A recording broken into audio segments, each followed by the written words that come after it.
بسم اللہ الرحمن الرحیم. إلهي أنت ربي ذو الجلال والإكرام. سلطان ملک شاہ کو سالار غزل ساروق پر اتنا زیادہ اعتماد تھا کہ اس نے ایک بار بھی ایسے شک کا اظہار نہیں کیا تھا کہ اس کا یہ سالار ناکام لوٹے گا۔ اس کا دانشمند وزیر خواجہ حسن طوسی نظام الملک 2-3 بار کہہ چکا تھا کہ غزل ساروق کا کوئی پیغام نہیں آیا، کم از کم ایک پیغام تو آنا چاہیے تھا۔ لومڑی کا شکار آسان نہیں ہوتا خواجہ، سلطان ملک شاہ نے کہا تھا۔ کیا آپ نہیں جانتے کہ حسن بن صباح جنگجو دشمن نہیں، وہ لومڑی ہے، وہ دکھاتا تلوار ہے اور مارتا برچھی ہے۔ ہمارا سالار امیر ارسلان اس کے دھوکے میں مرا گیا ہے۔ وہ ان باطنیوں سے روبرو لڑائی لڑا ہے، لیکن اس پر وار پیٹ پیچھے ہوا تھا۔ غزل ساروق دھوکے میں نہیں آئے گا، وہ وثوق سے کہہ گیا تھا کہ وہ واپس آئے گا تو حسن بن صباح زندہ یا مردہ اس کے ساتھ ہوگا۔ نہ ہوا تو وہ خود بھی واپس نہیں آئے گا۔ نظام الملک خاموش رہا تھا، جیسے سلطان ملک شاہ کی اس بات کو وہ خوش فہمی سمجھا ہو اور اسے غزل ساروق کی کامیابی مشکوک نظر آ رہی ہو۔ تاریخ شاہد ہے کہ خواجہ حسن طوسی دانشمند اور دور اندیش تھا۔ اس کی نگاہیں اس حد تک آگے نکل جایا کرتی تھیں جس حد تک ملک شاہ کی نگاہیں دیکھ سکتی تھیں۔ ملک شاہ اس کی دور اندیشی کا قائل تھا۔ یہ الفاظ سلطان ملک شاہ کے ہی تھے کہ خواجہ حسن طوسی روح کی آنکھ سے دیکھتا ہے اور روحانی طاقت سے مشکلات پر قابو پا لیتا ہے۔ پھر ایک روز جب سورج ڈھل رہا تھا، سلطان ملک شاہ کے محل کے قریب ایک بڑی ہی بلند آواز اٹھی، لشکر واپس آ رہا ہے۔ پھر دوڑتے قدموں کے ساتھ آوازوں کا طوفان آ گیا، سالار غزل ساروق آ رہا ہے، لشکر پورا معلوم ہوتا ہے، فاتح آ رہے ہیں۔ سلطان عالی مقام دربان نے سلطان ملک شاہ کو اطلاع دی، سالار غزل ساروق کا لشکر واپس آ رہا ہے، شہر سے ابھی کچھ دور ہے۔ ہمارا اور نظام الملک کا گھوڑا فوراً تیار کرو، ملک شاہ نے کہا تھا۔ نظام الملک باہر کی آوازیں سن کر ملک شاہ کے پاس پہنچ گیا۔ ہم غزل ساروق کا استقبال شہر سے باہر کریں گے، سلطان ملک شاہ نے کہا۔ سلطان اور نظام الملک گھوڑوں پر سوار شہر سے نکل گئے۔ محافظ دستے کے 4 سوار ان کے آگے اور 12 پیچھے جا رہے تھے۔ سالار غزل ساروق اور اس کے 1000 سوار شہر سے تھوڑی ہی دور رہ گئے تھے۔ غزل ساروق نے ہمیں دیکھ کر بھی اپنے گھوڑے کو اینڈ نہیں لگائی، ملک شاہ نے نظام الملک سے کہا۔ کیا یہ فتح کے نشے کا اظہار ہے؟ اس کا چہرہ اور اس کا انداز فتح والا نہیں لگتا، نظام الملک نے کہا۔ اگر یہ فتح کے نشے سے سرشار ہوتا تو ہمیں دیکھتے ہی گھوڑے کو سر پر دوڑاتا اور ہم تک پہنچ چکا ہوتا۔ یہ تو لگتا ہے بڑی مشکل سے گھوڑے پر بیٹھا ہوا ہے، اور لشکر بھی خاموشی سے آ رہا ہے، سلطان ملک شاہ نے کہا اور گھوڑے کو ہلکی سی ایڑ لگا دی۔ قریب آ کر غزل ساروق نے اپنا گھوڑا لشکر کے آگے سے ایک طرف کر لیا اور ملک شاہ کے سامنے رک گیا۔ خوش آمدید ساروق، سلطان ملک شاہ نے اپنا ہاتھ اس کی طرف بڑھاتے ہوئے کہا۔ اگر تم حسن بن صباح کو زندہ یا مردہ اپنے ساتھ نہیں لا سکے تو یہ شرمساری کی معقول وجہ نہیں۔ سلطان ملک شاہ نے دیکھا کہ اس نے مصافحے کے لیے ہاتھ بڑھایا اور غزل ساروق نے اپنا ہاتھ آگے نہیں کیا۔ سالار غزل ساروق، نظام الملک نے کہا، سلطان مکرم نے مصافحے کے لیے ہاتھ آگے کر رکھا ہے۔ میرا خیال ہے کہ سالار کا رتبہ اتنا اونچا نہیں کہ وہ سلطان کے ہاتھ کو یوں نظر انداز کر دے۔ ٹھیک فرمایا محترم وزیر اعظم، غزل ساروق نے کہا، لیکن آپ کا یہ سالار اس قابل نہیں رہا کہ سلطان عالی مقام کا ہاتھ اپنے ہاتھ میں لے۔ کیوں؟ سلطان ملک شاہ نے اپنا ہاتھ پیچھے کرتے ہوئے پوچھا۔ کیا ہم غلط سمجھ رہے ہیں کہ تم فاتح لوٹے ہو؟ سلجوق سالار شکست سے ناآشنا ہوتا ہے۔ سلطان مکرم، سالار غزل ساروق نے کہا، میری فتح یہی ہے کہ میں پورے دستے کو زندہ لے آیا ہوں، صرف 2 سوار ضائع ہوئے ہیں، لیکن یہ فتح حسن بن صباح کی ہے کہ ہم لڑے بغیر واپس آ گئے ہیں۔ اگر وہ ہم پر حملہ کر دیتا تو ہم میں سے کوئی بھی زندہ واپس نہ آتا۔ کیا سلطان مکرم اجازت دیں گے کہ آرام سے بیٹھ کر پورا واقعہ سناؤں؟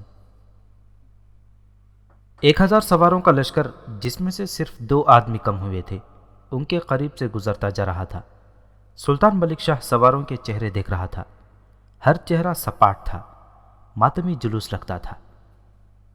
ہمارے ساتھ آؤ، سلطان ملک شاہ نے کہا۔ سلطان کے ہاں جا کر سالار غزل ساروق نے سلطان اور نظام الملک کو تمام واقعہ من و عن سنا دیا، کچھ بھی نہ چھپایا۔ اس قدیم قلعے کی دیوار سے 2 تیر آئے، سالار غزل ساروق نے کہا، اور میرے 2 سوار مارے گئے۔ میں بہت حیران ہوا کہ ان تیر اندازوں نے ان سواروں کو کیوں مار ڈالا ہے۔ دیوار پر ایک اور آدمی کھڑا تھا، وہ حسن بن صباح تھا، لیکن اس وقت وہ کوئی اور لگ رہا تھا۔ اس نے پوچھا، تم یہاں کیوں آئے ہو؟ میں نے اپنے ساتھیوں سے پوچھا، ہم یہاں کیوں آئے ہیں؟ حسن بن صباح نے کہا، یہاں سے چلے جاؤ، اور تم فوراً واپس چلے آئے؟ ہاں سلطان مکرم، غزل ساروق نے کہا۔ میں کچھ نہیں سمجھ سکا، اس کے آنسو بہہ نکلے۔ کیا آپ کو معلوم ہے کہ وہاں اور کیا کچھ ہوا تھا؟ نظام الملک نے پوچھا۔ یاد ہے، غزل ساروق نے رندھی ہوئی آواز میں کہا، سب کچھ یاد ہے، بالکل خواب کی طرح۔ حوصلہ مت ہارو ساروق، سلطان ملک شاہ نے کہا، ہم جانتے ہیں کہ یہ کیا ہوا تھا۔ یہ بتاؤ کہ واپسی سفر کے دوران تم اپنے آپ میں آئے تو تم نے یہ نہیں سوچا تھا کہ واپس جا کر قلعے پر حملہ کر دو؟ سوچا تھا سلطان عالی مقام، غزل ساروق نے جواب دیا۔ اپنے ساتھی کمانڈر کے ساتھ صلح مشورہ کیا تو سب نے کہا کہ واپس جانا بیکار ہے۔ جس طرح باطنی تبریز میں سالار امیر ارسلان اور اس کے 500 سواروں کو قتل کر کے آگے نکل گئے تھے، اسی طرح ان کھنڈروں میں سے نکل کر کہیں اور چلے گئے ہوں گے۔ حقیقت یہ ہے کہ سلطان محترم، مجھے ایسا صدمہ ہوا ہے کہ میں کچھ بھی فیصلہ نہ کر سکا۔ میں نے جو لڑائیاں لڑی ہیں وہ آپ کو یاد ہوں گی۔ میں خود بھی نہیں گن سکتا کہ میرے جسم پر کتنے زخموں کے نشان ہیں۔ سلطنت سلجوقیہ کی بنیادوں میں میرا اتنا زیادہ خون رچا بسا ہوا ہے کہ آج آپ بھی اس کی بو سونگھ سکتے ہیں۔ کیا کوئی مان سکتا ہے کہ میں ڈر کر بغیر لڑے واپس آ گیا ہوں؟ تم پر کوئی الزام نہیں ساروق، نظام الملک نے کہا۔ تمہارے اور تمہارے لشکر کے ہوش و حواس ان کھجوروں نے گم کر دیے تھے جو تم مکہ معظمہ کی سوغات سمجھ کر کھا گئے تھے، اور تم سب کی سوچنے کی صلاحیت اس پانی نے سلب کر لی تھی جسے تم آب زمزم سمجھے تھے۔ خواجہ توسی، سلطان ملک شاہ نے کہا، فوج کے لیے آج حکم جاری کر دو کہ باہر جا کر کوئی فوجی، وہ سالار ہے یا سپاہی، کسی اجنبی کے ہاتھ سے کوئی چیز نہیں کھائے گا، نہ کسی بھی قسم کا مشروب پیے گا، نہ پانی۔ غزل ساروق، تم دھوکے میں آ گئے تھے، جاؤ آرام کرو۔ اپنے تمام لشکر سے کہہ دینا کہ تم پر کوئی الزام نہیں، اور تمام سواروں کو بتا دینا کہ تمہیں کھجوروں اور پانی میں کوئی ایسا نشہ پلایا گیا تھا جس نے تمہاری عقل اور جذبے کو سلا دیا تھا۔ انہیں یہ بتانا اس لیے ضروری ہے کہ وہ اس وہم میں مبتلا نہ ہو جائیں کہ حسن بن صباح کے پاس کوئی ایسی طاقت ہے جس سے وہ دشمن کی پوری فوج کو ذہنی طور پر مفلوج کر دیتا ہے۔ لشکر کے متعلق تو میں نے بتایا ہی نہیں، غزل ساروق نے کہا۔ میں نے اور میرے ماتحت کمانڈروں نے سواروں کو یہ بتایا تھا، لیکن مجھے بتایا گیا ہے کہ کئی ایک سوار اس وہم کو قبول کر چکے ہیں کہ حسن بن صباح کو خدا نے ایسی روحانی طاقت دی ہے کہ وہ اپنے جس دشمن کی طرف دیکھتا ہے وہ دشمن ہلاک ہو جاتا ہے، یا ہماری طرح حسن بن صباح کی طرف پیٹ کر کے وہاں سے غائب ہو جاتا ہے۔ یہ سب سوار میرے ساتھ آ گئے ہیں، لیکن ان کے دلوں میں وہم موجود ہے۔ ہم اس کا انتظام بھی کر لیں گے، سلطان ملک شاہ نے کہا۔ تم جاؤ۔ میں آپ کا ممنون ہوں سلطان عالی مقام، غزل ساروق نے کہا۔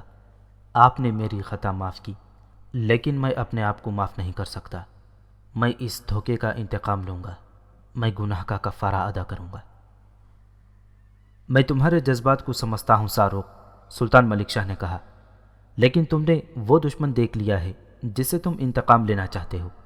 یہ آمنے سامنے آ کر لڑنے والا دشمن نہیں، اس کے لیے ہمیں کوئی اور طریقہ سوچنا پڑے گا۔ اللہ کا شکر ادا کرو کہ تم جو تجربے کار سالار ہو، اپنے منتخب سواروں کے ساتھ زندہ واپس آ گئے ہو۔ امیر ارسلان کی طرح تمام سواروں کے ساتھ مارے نہیں گئے۔ اس دشمن کی سرکوبی میرا فرض ہے اور اس فرض کی ادائیگی جہاد ہے۔ حسن بن صباح اور احمد بن غتاش نے اسلام کے نام پر ایک اور فرقہ بنا لیا ہے اور لوگ دھڑا دھڑ اس فرقے میں شامل ہو رہے ہیں۔ سالار غزل ساروق وہاں سے چلا تو گیا، لیکن اس کے چہرے پر ایسے تاثرات تھے جیسے وہ سلطان ملک شاہ اور اس کے وزیر اعظم نظام الملک کی باتوں سے مطمئن نہ ہوا ہو۔ اس کا سوار دستہ اپنے ٹھکانے پر پہنچ کر گھوڑے کھول چکا تھا۔ ہر سوار کو 8-10 فوجیوں نے گھیر لیا اور ان سے سن رہے تھے کہ وہ کیا کر کے آئے ہیں۔ آپ نے کیا سوچا ہے خواجہ؟ سلطان ملک شاہ نے نظام الملک سے پوچھا۔ ہمارے پاس فوج ہے، نظام الملک نے کہا۔ باطنیوں کی کوئی فوج نہیں، لیکن ہم نے ان پر دوبارہ حملہ کر کے کیا حاصل کیا؟ ہمارے 1 سالار اور 500 سواروں کو کس نے قتل کیا ہے؟ ان لوگوں نے جن پر حسن بن صبا نے اپنی عقیدت مندی کا جنون طاری کر رکھا ہے۔ انہوں نے اپنی جانیں اس شخص کے لیے وقف کر رکھی ہیں۔ دوسرے حملے کا انجام دیکھ لیں، اس سے ہمیں سبق ملا ہے کہ یہ شخص جس کا نام حسن بن صبا ہے اپنے مریدوں اور اندھی عقیدت رکھنے والے پیروکاروں سے ہماری فوج کو خون میں نہلا سکتا ہے، جس طرح اس نے سالار غزل ساروق اور اس کے دستے کو بیکار کیا ہے۔ لیکن خواجہ، سلطان ملک شاہ نے کہا، میں آپ کا یہ مشورہ تو نہیں مانوں گا کہ حسن بن صبا کو ہم بھول جائیں۔ میں ایسا مشورہ دوں گا بھی نہیں عالی مقام، نظام الملک نے کہا۔ میں نے عہد کر رکھا ہے کہ حسن بن صبا کو گرفتار کر کے اسے جلاد کے حوالے کر دوں گا۔ گرفتار کریں گے کیسے؟ ابھی اس سوال کا جواب نہیں دے سکوں گا، نظام الملک نے جواب دیا۔ ابھی یہی کہوں گا کہ ضروری نہیں حسن بن صبا کی سرکوبی کے لیے فوج ہی استعمال کی جائے۔ میں ادھر سے غافل نہیں عالی جاں، میں نے جاسوس بھیج رکھے ہیں۔ اب تک مجھے جو اطلاعیں ملی ہیں ان سے بڑی بھدی اور خطرناک تصویر سامنے آتی ہے۔ یہ آپ کو معلوم ہی ہے کہ حسن بن صبا ان علاقوں کا بے تاج بادشاہ بن چکا ہے اور وہ لوگوں کے دلوں پر حکومت کرتا ہے اور اس کی مقبولیت بڑی تیزی سے بڑھتی جا رہی ہے۔ خواجہ حسن توسی، نظام الملک نے یوں کہا جیسے اچانک بیدار ہو گیا ہو، ہم نے کوئی علاقہ اور کوئی ملک فتح نہیں کرنا۔ آپ کہتے ہیں کہ حسن بن صبا لوگوں کے دلوں پر حکومت کرتا ہے۔ ہم نے لوگوں کے دلوں کو باطل اور ابلیسیت سے آزاد کرانا ہے، اور یہ مہم تبلیغ سے سر نہیں ہوگی۔ یہ مبلغوں کا نہیں، یہ مجاہدین کا کام ہے۔ آپ کو ہماری سلطنت کی تاریخ تو معلوم ہی ہے خواجہ۔ اہل سلجوق اسلام قبول کر کے یہ سلطنت قائم نہ کرتے تو اسلام کی بنیادیں ہل چکی ہوتیں اور اللہ کا یہ دین بڑا پرانا قصہ بن چکا ہوتا۔ پہلا دفاع اپنے دین کا، پھر اپنی سلطنت کا۔ دین قائم و دائم ہے تو ہم سب قائم ہیں۔ جس کا دین اور ایمان ہی نہ رہے اس کی نگاہوں میں آزادی اور غلامی میں کوئی فرق نہیں رہتا۔ اسلام کو سامنے رکھو، یہ جو کچھ ہو رہا ہے اسلام کی بیخکنی کے لیے ہو رہا ہے۔ سلطان عالی مقام نظام الملک نے کہا، رسول اللہ صلی اللہ علیہ وسلم کی پیشن گوئی پوری ہو رہی ہے۔ آپ صلی اللہ علیہ وسلم نے فرمایا تھا کہ میرے بعد میری امت فرقوں میں بٹ جائے گی۔ اسلام کی بیخکنی تو یہ فرقہ بندی کر رہی ہے۔ باتوں کا وقت نہیں رہا خواجہ، سلطان ملک شاہ نے کہا، اب ہمیں کچھ کرنا ہوگا۔ سلطان معظم، نظام الملک نے کہا، صرف 2 آدمیوں کو روئے زمین سے اٹھا دیا جائے تو یہ فتنہ اپنے آپ ہی ختم ہو جائے گا۔ حسن بن صبا اور احمد بن غتاش، ملک شاہ نے کہا، یہ میں سوچ چکا ہوں، کرنا یہی پڑے گا۔ لیکن یہ کام آسان نہیں، نظام الملک نے کہا، پھر بھی میں اس کا انتظام کروں گا، یہ انتظام کرنا پڑے گا۔ سلجوقی سلطان ملک شاہ اور اس کے وزیر اعظم خواجہ حسن توسی کا جذبہ قابل قدر تھا۔ ملک شاہ تو انتقام کی آگ میں جلنے لگا تھا۔ اس کی جگہ کوئی اور ہوتا تو سلطانی یا بادشاہی کے نشے میں لشکر لے کر چڑھ دوڑتا اور نقصان اٹھاتا۔ سلطان ملک شاہ دانش مند تھا اور ہر طرح کی صورتحال میں ہوش و حواس قائم رکھتا تھا۔ نظام الملک اس سے زیادہ دانش مند اور دور اندیش تھا۔ نظام الملک نے کچھ عرصے سے ان علاقوں میں جاسوس بھیج رکھے تھے جن علاقوں میں لوگ حسن بن صبا کے مرید اور پیروکار بن گئے تھے۔ بلکہ بعض لوگوں نے اسے امام کے بجائے پیغمبر کہنا شروع کر دیا تھا۔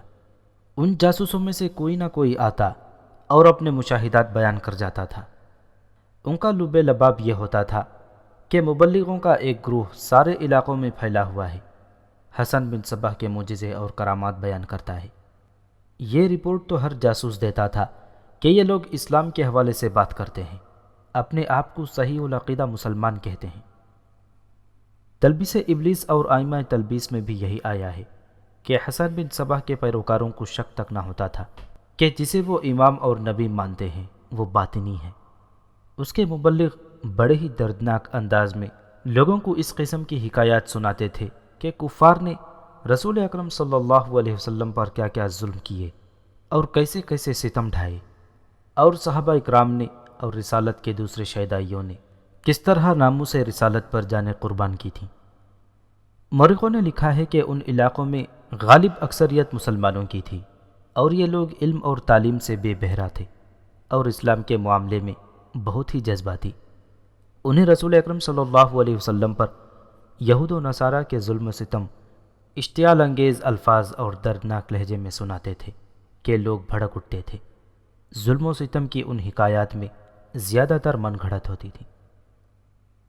یوں لوگوں کو مشتعل کر کے انہیں بتایا جاتا کہ حسن بن صباح وہ اسلام لے کر آسمان سے اترا ہے جو رسول اللہ صلی اللہ علیہ وسلم لے کر آئے تھے، اور کفار نے سازش کے تحت اس کی روح بدل ڈالی اور چہرہ بگاڑ دیا ہے، اور اب حسن بن صباح پر کفار ہی نہیں بلکہ بگڑے ہوئے نظریات اور غلط عقیدوں کو صحیح ماننے والے مسلمان بھی حسن بن صباح اور اس کے معاون ساتھیوں پر ظلم و تشدد کر رہے ہیں۔ نظام الملک کے جاسوس اسی قسم کی خبریں دے کر پھر چلے جاتے تھے۔ 3-4 جاسوس تو وہیں جا کر آباد ہو گئے تھے۔ وہ معلومات اور خبریں اکٹھی کرتے رہتے تھے، اپنے ساتھی جاسوسوں کو بتاتے، اور یہ جاسوس باری باری خبریں مرو پہنچاتے رہتے تھے۔ میرے دوستوں، ایک بار نظام الملک نے ادھر سے آئے ہوئے 2 جاسوسوں سے کہا تھا، آج تک تم جتنی خبریں لائے ہو ان میں کوئی نئی بات نہیں تھی۔ میں جانتا ہوں کہ وہاں در پردہ کیا ہوتا ہے۔ میں اتنا ہی جانتا ہوں کہ کسی نشے اور بڑی ہی خوبصورت اور چنچل لڑکیوں کے ذریعے بعض اہم افراد کو وہ اپنا غلام بنا لیتے ہیں۔ ہماری ضرورت یہ ہے کہ وہاں پردوں کے پیچھے بند کمروں میں جو کچھ ہو رہا ہے وہ معلوم ہو جائے، اور یہ بھی دیکھا جائے کہ حسن بن صباح اور اس کے استاد احمد بن غتاش کو قتل کس طرح کیا جا سکتا ہے۔ ابھی تک کوئی جاسوس حسن بن صباح کے اندرونی حلقے میں داخل نہیں ہو سکا تھا، اس لیے یہ بتانا ممکن نہیں تھا کہ پردوں کے پیچھے کیا ہوتا ہے۔ اب نظام الملک نے ایسے جاسوسوں کی تلاش شروع کر دی جو حسن بن صباح کے اتنے قریب جائیں کہ ان کے خاص مصاحبوں میں شامل ہو جائیں اور اندر کی خبریں لائیں۔ داستان کو موزوں سمجھتا ہے کہ اس داستان کو واپس قدیم قلعے کے ان کھنڈرات میں لے جائے جہاں سے حسن بن صباح نے سلجوقی سالار قزل ساروق اور اس کے سواروں کے لشکر کو کچھ پلا کر واپس بھیج دیا تھا۔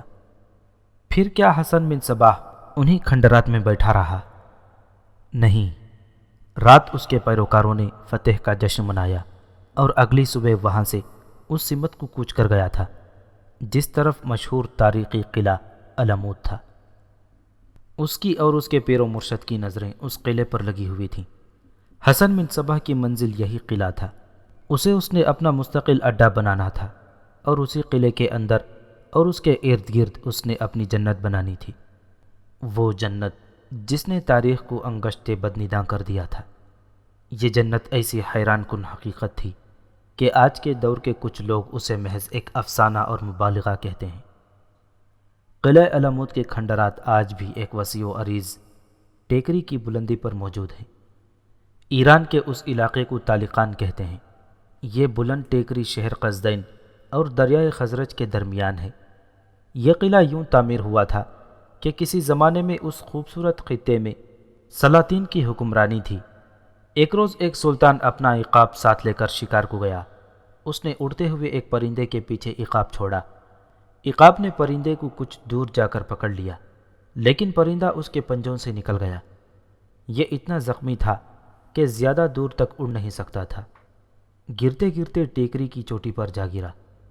یہ کوئی چھوٹا سا پرندہ نہیں ایک بڑا اور کباب نسل کا پرندہ تھا۔ عقاب نے اس پر ایک بار پھر جھپٹا مارا اور اسے وہیں دبوچ لیا۔ سلطان جو گھوڑے پر سوار تھا، گھوڑا دوڑاتا ٹیکری پر چڑھ گیا۔ اس کے ساتھ اس کے محافظ اور کچھ مصاحب تھے۔ سلطان نے پرندہ عقاب سے لے لیا اور جب ٹیکری کی اس بلندی سے 400 نظر دوڑائی تو اس کی تو جیسے روح بھی مخمور ہو گئی۔ یہ خطہ ہریالی کی بدولت بہت ہی خوبصورت تھا۔ ایک طرف دریا تھا جس کا اپنا ہی حسن تھا۔ ٹیکری دامن سے اوپر تک گھنے درختوں اور مخمل جیسی گھاس سے ڈھکی ہوئی تھی۔ بعض درخت پھولدار تھے جن کی بھینی بھینی خوشبو خمار سا طاری کرتی تھی۔ ٹیکری کے چاروں طرف دور دور تک ایسا سبززار تھا کہ اسے جنت نظیر ہی کہا جا سکتا تھا۔ 2 جگہوں سے چشمے پھوٹتے تھے۔ دونوں جگہوں پر 25-30 گز چوڑی جھیلیں بنی ہوئی تھیں۔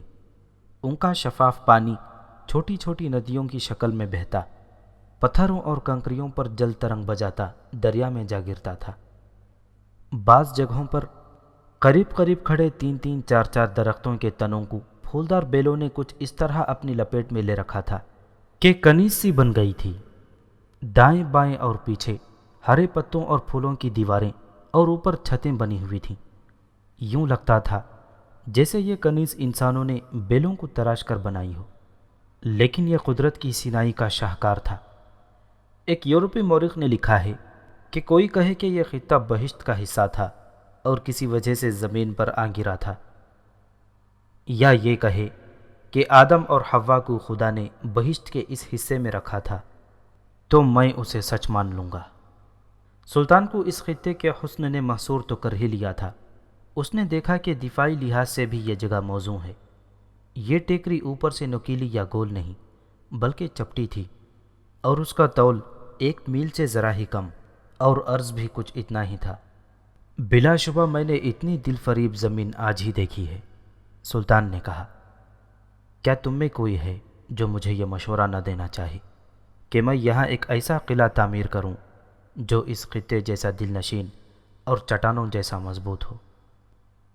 کوئی نہیں عالی جاہ، مصاحبوں کی ملی جلی آوازیں اٹھیں۔ اس سے زیادہ دل فریب جگہ اور کہیں نہیں۔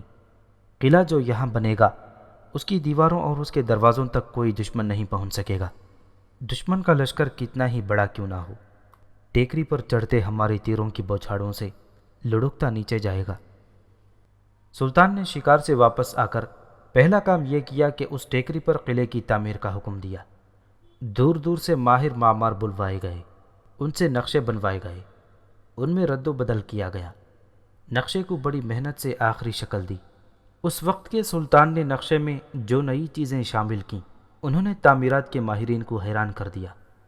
قلعے کی تعمیر کوئی پیچیدہ کام نہیں ہوا کرتا تھا، لیکن اس سلطان نے، جس کا تاریخ میں نام نہیں ملتا، جو نقشہ معماروں کو دیا وہ قلعہ بھی تھا، محل بھی، اور جو کچھ تھا وہ پورا اسرار تھا۔ اس میں تہ خانہ بھی تھا جس میں بے شمار کمرے تھے۔ ان کے آگے پیچھے اور دائیں بائیں کلیاں تھیں جو بھول بھلیاں تھیں۔ ان میں چھوٹے کمرے تھے، بڑے بڑے بھی اور بہت بڑے بھی، اور تہ خانے سے ایک سرنگ بھی نکالنی تھی۔ اسے اتنا کھلا اور اونچا رکھنا تھا کہ 3 آدمی پہلو با پہلو اس میں سے گزر سکیں۔ سرنگ بھی بھول بھلائیوں جیسی بنائی گئی تھی۔ قلعے کی تعمیر شروع ہو گئی۔ ملک کے بے شمار معماروں کو اس کام پر لگا دیا گیا۔ ملک کی آدھی آبادی مزدوری کے لیے پہنچ گئی۔ اتنی زیادہ مخلوق چونٹیوں کی طرح کام کرنے لگی۔ اس قلعے کا نام آلۂ موت رکھا گیا۔ دلمی زبان میں موت عقاب کو کہتے ہیں اور آلے کے معنی تربیت گاہ ہوتے تھے۔ سلطان عقاب کے پیچھے اس جگہ گیا تھا۔ اگر اس کے عقاب کا شکار اس ٹیکری پر نہ گیا ہوتا تو سلطان کبھی اس حسین ٹیکری کو نہ دیکھ سکتا، نہ اسے ایسا قلعہ بنانے کا خیال آتا جو اس دور کا ایک عجوبہ تھا اور جو بعد میں حسن بن صباح کی جنت بنا۔ اس قلعے کا نام آلۂ موت رکھا گیا تھا جو بگڑتے بگڑتے علمود بن گیا۔ حسن بن صباح کے زمانے میں یہ قلعہ اپنی اصل حالت میں تھا۔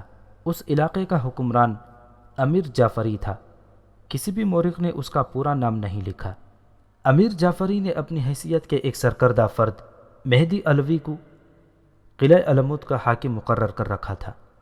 حسن بن صباح علمود سے تھوڑی ہی دور رک گیا۔